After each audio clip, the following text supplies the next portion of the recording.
circular economy. Related to that, but in a more action-oriented sequence, decarbonizing the transport infrastructure, promoting digital transformation and innovative technologies, again for efficiency and higher sustainability through cooperation among the SCO member states. And lastly, the first ever report on digital financial inclusion policies of the SCO member states. Besides, digital financial inclusion policies in the SCO member states. There was also a substantial segment of socio-cultural activities during India's presidency. This included SCO Millets Festival, I think it was in Mumbai, if I'm not wrong. Yeah. SCO Film Festival, SCO Cultural Showcasing at Surajkund Mela, SCO Tourism Mart, SCO Conference on Traditional Medicine. This was in the business-to-business format. And all these initiatives and events held under India's presidency received quite remarkable and robust response from the SCO member states. As I just earlier on mentioned, we also organized several activities that were focused on the youth populations within the SCO countries, events like Young Scientists Conclave, Young Authors Conclave, SCO Young Resident Scholars Program, SCO Startup Forum, SCO Youth Council, SCO Conference on the Role of Youth in Community Development. The idea essentially is that you broad base the substance of cooperation among the SCO member states, add stakeholders that are other than the government also, ensure their participation in a manner that essentially strengthens the cooperation among the SCO member states. The colorful events in the framework of first tourist and cultural capital of SCO at Varanasi deserves a special mention, as we showcased the civilizational heritage and the culture through Varanasi. There were several festivals which was hosted as part of these celebrations. We also hosted again as a part of highlighting another segment of our civilizational heritage, the International Conference on Shared Buddhist Heritage in New Delhi.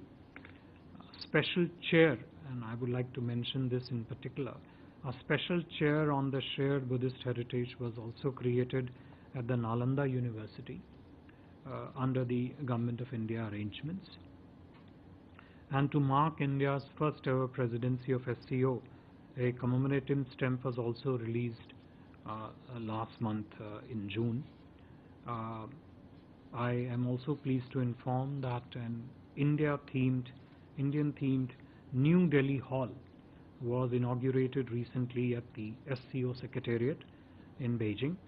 It will essentially be showcasing a mini India in the SCO Secretariat. New Delhi Hall, in case that's what you are inquiring. The summit also saw today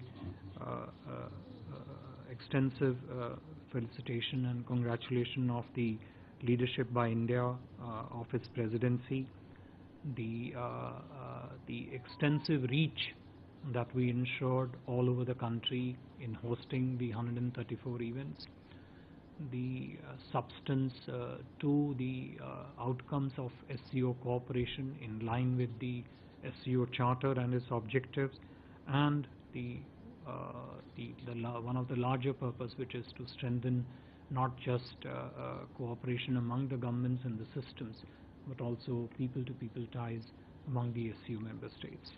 I would stop here, and if there are questions, we'll take that. Thank you. Thank you very much. Please introduce yourself and the organization you represent.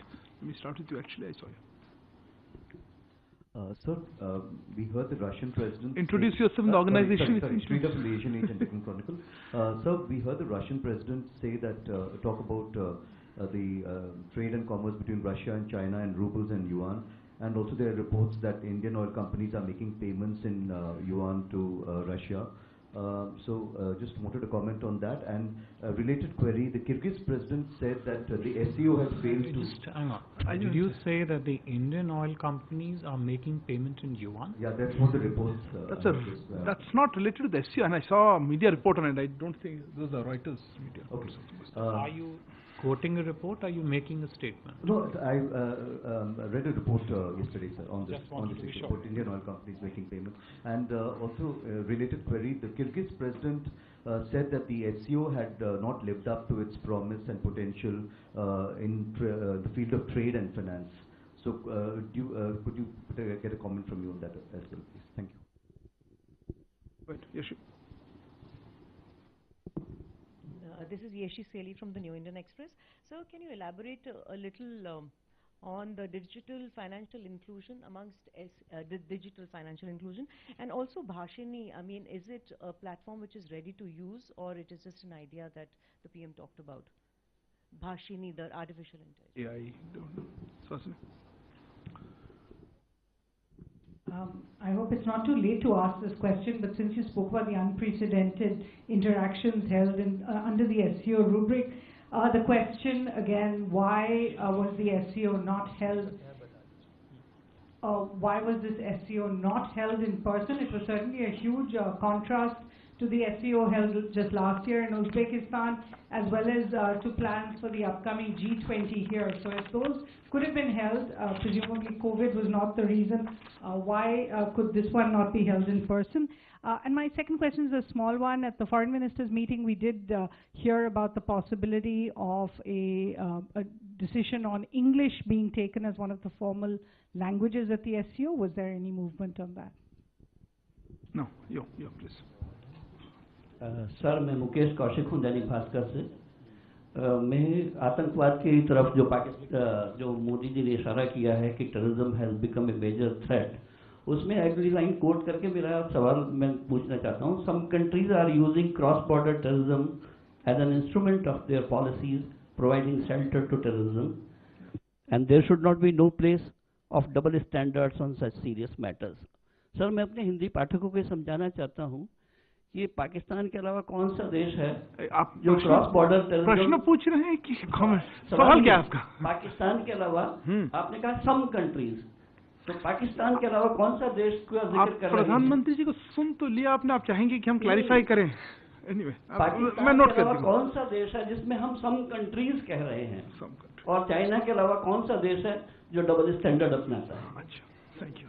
आपने उत्तर दे ही दिया. आपको क्या कहूँ मैं, रहने के लिए कुछ कहा नहीं.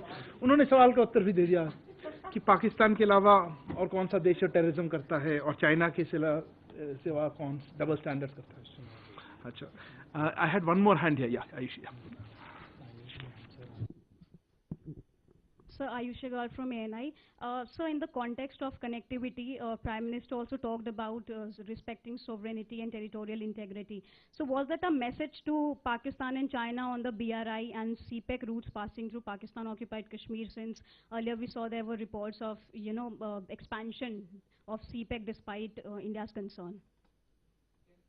Again, you want us to analyze what PM said. Yes. Anyway, I will try to pass that question on. Just one thing.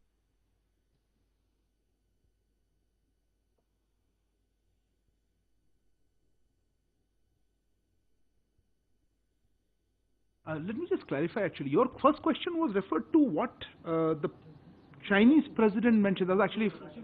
Oh, sorry. Russian president mentioned what? What is the question? As an example, he held out an example between Russia and China and Yeah, so your question is actually not on that. That's what Foreign Secretary is actually asking. His comment was about Russia and China trading in ruble and yuan. I have... Of what? Of trading in national currencies? Correct. Which we have also been supporting. I don't realize the question specific to SCO. I don't think that's in the parameter of this one, so I will pass the rest of them. So,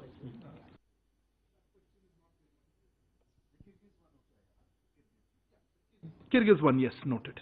Should we take a few more questions, sir? Okay, sir. Okay, yeah, ma'am, yeah, please. Runjan Sharma, India correspondent, RT.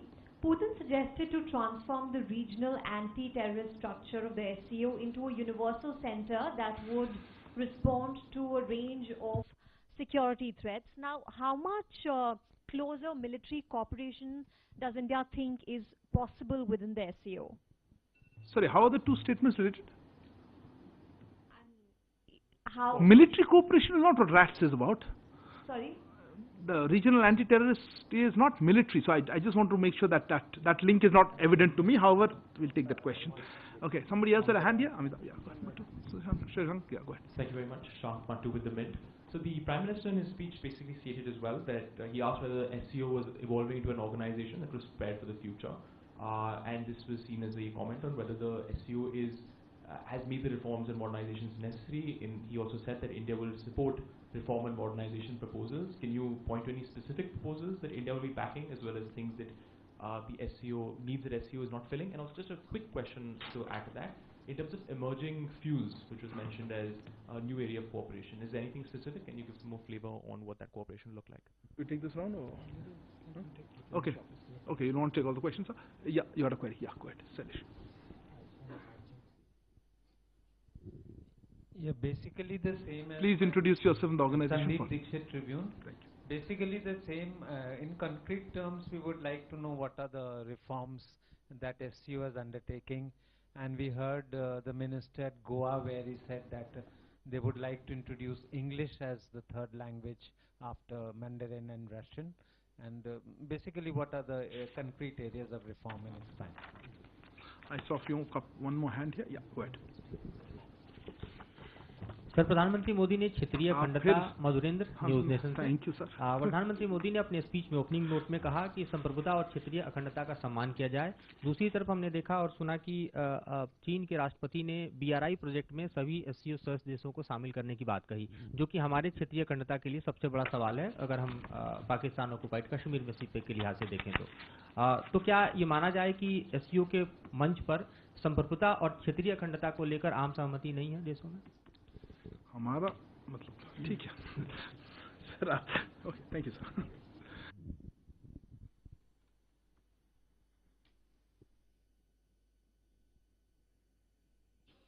Let me just first round up the questions relating. There were 2-3 of them relating to sovereignty, territorial integrity. आपका भी आखिरी प्रश्न इसी के विषय पे था.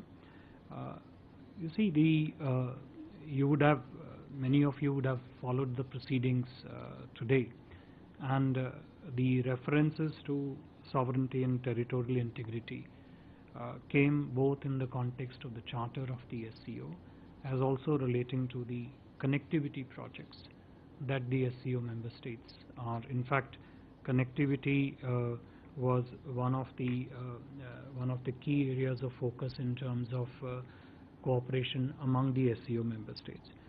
But you would have heard and seen that Honorable Prime Minister clearly said in his remarks that connectivity is good and important for cooperation among the SCO member states, but connectivity has to be respectful of concerns relating to sovereignty and territorial integrity. That was very clearly stated. That is something which, on which India's position, both vis-a-vis how sovereignty and territorial integrity should be respected within the connectivity projects, how that interfaces with BRI. I think India's position on that has been clear and well known on that question.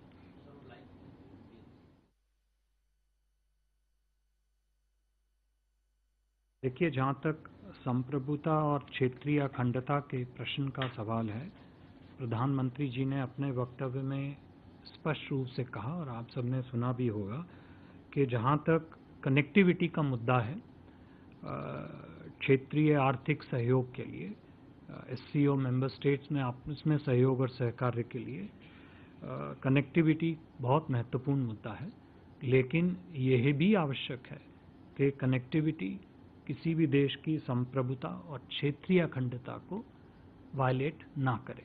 ये प्रधानमंत्री जी ने स्पष्ट रूप से कहा है। ये भारत की पोजीशन पहले भी रही है, चाहे वो कनेक्टिविटी प्रोजेक्ट्स लार्जर कॉन्टेक्स्ट में हो या BRI के संदर्भ में हो।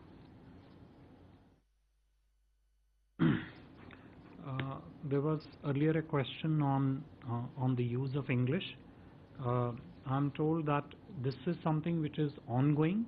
The discussions within the SCO framework, which discusses reforms and the general modernization of the SCO, the use of English in the work of SCO besides Mandarin and Russian. I think that is a continuing discussion among the member states to see how that can be taken forward. You see, this question came up in several forms.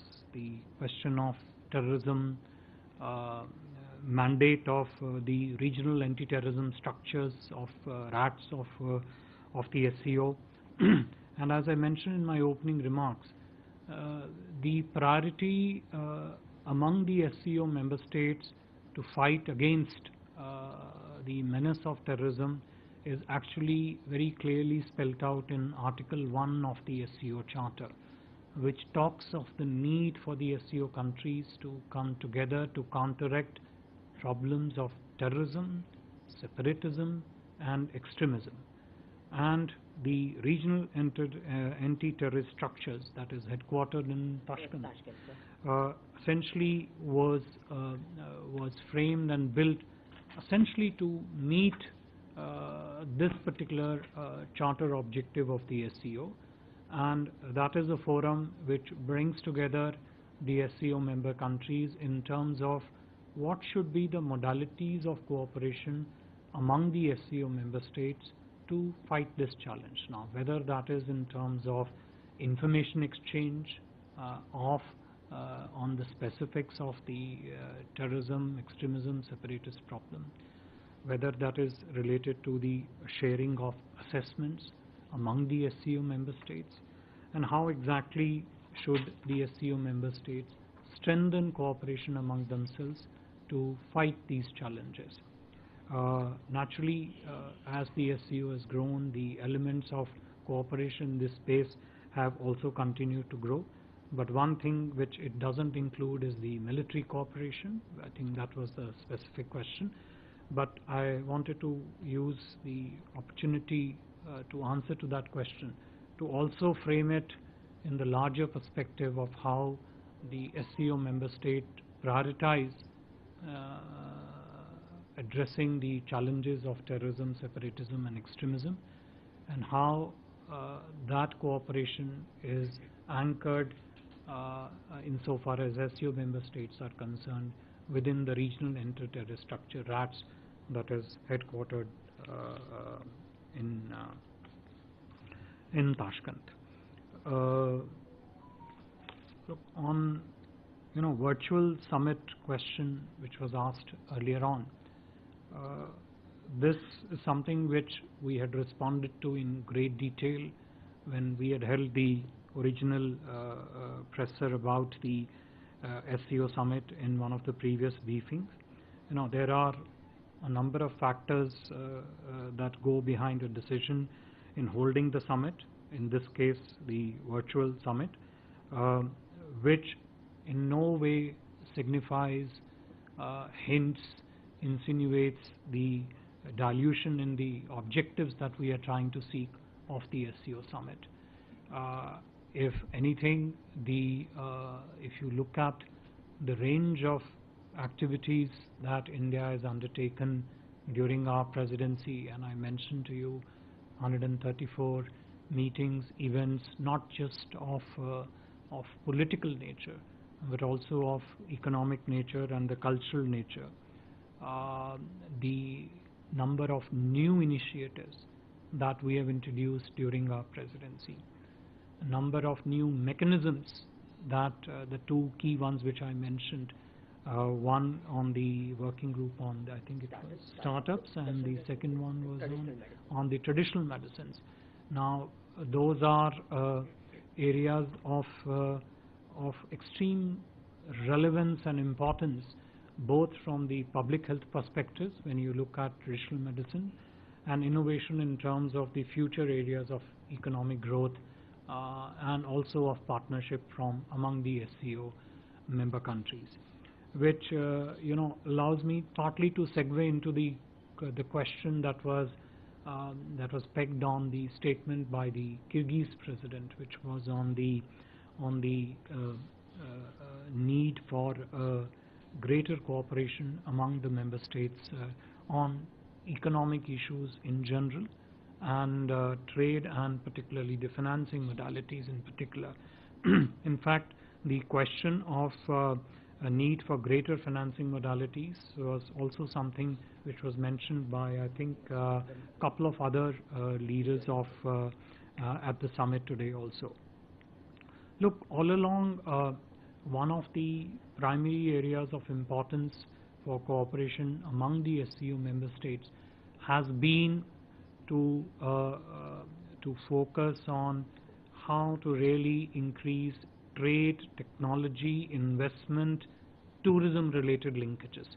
You would have heard several references to tourism, cooperation on tourism areas from among the member states. And that, in some ways connects to the decisions to declare cultural capitals also, which has a very strong linkage with the tourism element of the cooperation. Naturally, when you talk of these areas, you cannot also not talk of developmental paradigms that are there in the SCO member countries. Now, each SCO member country tends to approach developmental objectives through its own template. Obviously, one of the key requirements in these developmental initiatives is to have a financing modality, because you need to finance developmental activity. India has a very robust form of robust developmental cooperation with many of the SCO member states, particularly in the Central Asian countries. But this is definitely one of the areas on which SCO member states are very heavily focused and in charting next steps. And so when we talk of working group on startup and innovation, this in a way begins to address those areas of partnership which perhaps can be undertaken even without large financing requirements. They link directly to the aspirations of the youth in the society. And three, they are becoming a very important segment of the new emerging domains of the economy, not just in India but in other countries of SCO member states also. And this is something which has been traditionally a strong strength for us, and we think the SCO member states can benefit significantly based on what we bring to the table on this.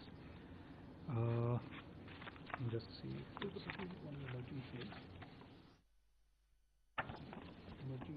Yeah. So, Yeshi, to your question on Bhashini, the use of this is something which is, I think, has been put forward by India in terms of how the AI, I don't know whether this is in a generative phase or a non-generative phase AI, but idea is to, yeah, no, the idea essentially is that the technologies associated with the domain of artificial technology, how they can be leveraged to meet the developmental challenges within the SCO member states, how India's experience in using AI and other related technologies in the digital space. So when we talk, in fact, one of the key documents, outcome documents that has been signed, thematic statement that has been signed today by the leaders, pertains to the cooperation in the digital space and artificial intelligence platforms. The one, Bhashini, of course, is a very concrete example, how they can be put forward on the table in terms of our capacities and used by the SCO member states to see how it can fulfill some of their developmental, economic and innovation priorities that they might have in the country.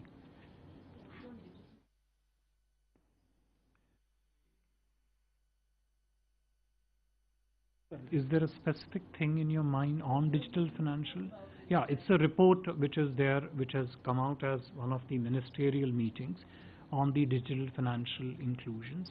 Now, you know that the area of financial technologies, fintech, the way it interfaces with our successful achievement of objectives of including vast sections of the Indian society which were hitherto unbanked into the banking segment.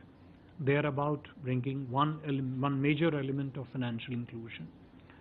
How also we have used digital modalities to ensure that other aspects of governance in the financial field, again amounting to financial inclusion through transparency, through removal of corruption. So, for example, the direct benefit transfers of the financial subsidies, etc. They are all essential. These are all elements of the the digital infrastructure being used, digital public infrastructure being used to extend governance in the financial space to the people. The document that I refer to, the report, essentially enumerates them in great detail for the benefit of the SCO member countries. Which one? Yeah, emerging.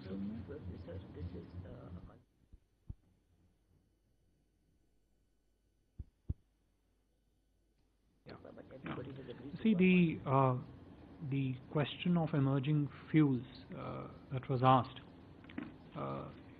when the energy ministers among the SCO ministerial meeting, when they met, this was floated by India as a concept paper in order so that the SCO member countries, their own priorities relating to emerging fuels. Now, whether these emerging fuels segue into the new and renewable energy segments, whether it's green hydrogen, for example, which is in a way emerging fuel dimension, but which also has a new and renewable energy dimension. The ethanol mixing of the fuels, which leads to reduction in the conventional fossil fuel demand and also the use efficiency, and also list some of the other emerging fuels. The idea is to see, given that the challenges of energy security are very crucial to the entire region, and of course to many of the SCO member countries also, although a couple of them are quite rich in the conventional fossil fuels, but some of them do face these challenges. Idea was to see how this can become an area of partnership among the SCO member countries. Thank you. There are a couple of more questions, but I think we're out of time, sir. So, is there anything? Oh, you have so many questions. Why didn't you ask one round? Sorry, I think so. We are running out of time, depending on how much time you take. Okay, sit down. Hi, sir, I'm Siddhant from Beyond. We have looked at expansion of the grouping. Iran became a full member. Are we looking at future members? I mean, Belarus is one country, but any other country has shown interest to become full-fledged member of the grouping? Shinja. Sir, Prime Minister, times now. Prime Minister spoke about cross-border terrorism. It is clearly coming from one other SCO country. What reaction have we got from there? From whom? Since you were present at the meeting. What reaction from whom? The point about cross-border Okay. terrorism. You had. Yeah, go ahead. So, Rishabh from Times. Now, we spoke about radicalism as well as extremism on the same day when Indian diplomatic establishment in the US have faced vandalism, and our diplomats abroad have faced threats. You are on that borderline of not getting that question in. I'm just giving you another half a second. So, as a chair of SCO, are we discussing that as well? Global. I thought he answered on radicalization, terrorism enough. Yeah, last question there. So last year on the sidelines. Maha, you got introduced. Maha Siddiqui from NDTV. So last year on the sidelines of the SCO summit in Samarkand, Prime Minister Modi had told President Putin that this is not the era of war. 8 months down the line, things remain pretty much the same. Was there any reference to the Ukraine war, apart from what we heard President Putin alluding to, that Russia is stronger than ever before? Okay, final question. You also had a hand. Okay, quick. This is Manas from PTI, Press Trust of India. India has been actually flagging cross-border terrorism since its entry as a full member of SCO in 2017, and each and every summit we have been raising this issue. So has there been any concrete forward movement in enhancing cooperation among the SCO member countries to deal with this challenge of terrorism? Thank you, sir. So what do you? Okay. On the expansion of the SCO, the leaders today welcomed Iran as the new member.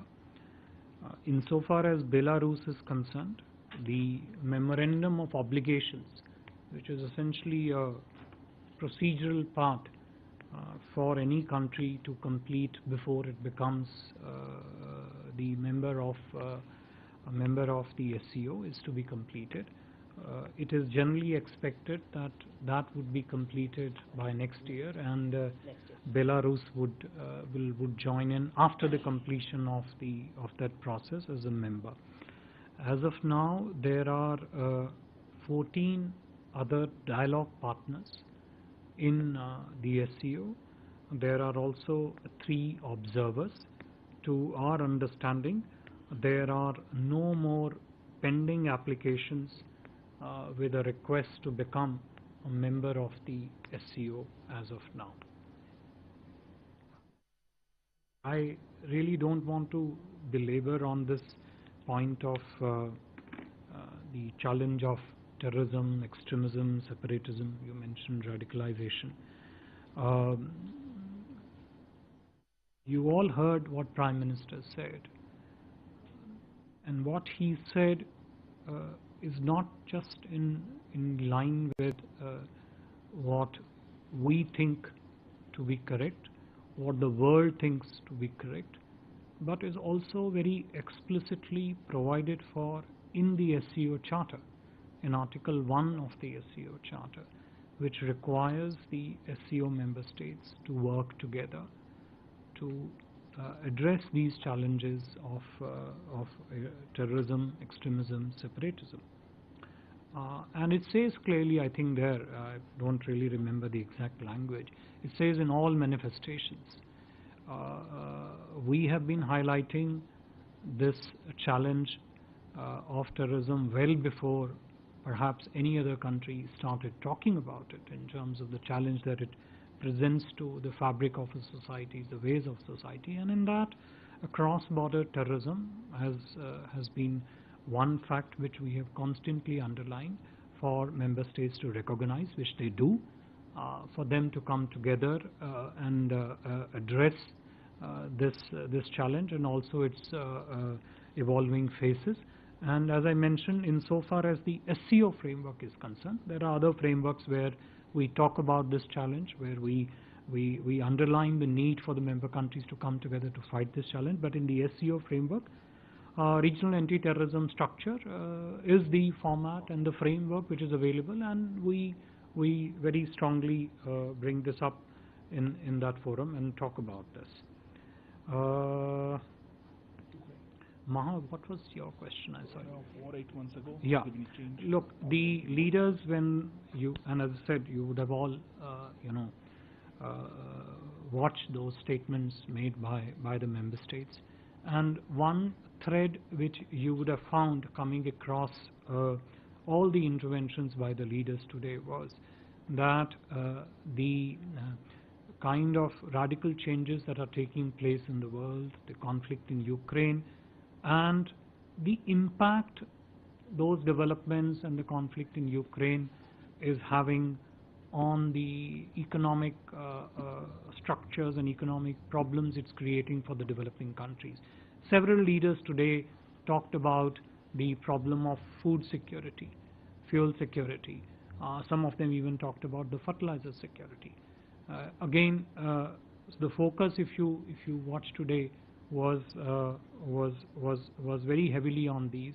And when the Honorable Prime Minister did talk about his statement at Samarkand, he has also been since then always saying, right since the beginning of the conflict, that the world also needs to focus on the challenges that the developing countries and countries of the global south face because of the conflict, essentially of problems of economic nature, problems of food security, fuel security, fertilizer security, which have a very, everyday real impact on the populations which we need to address.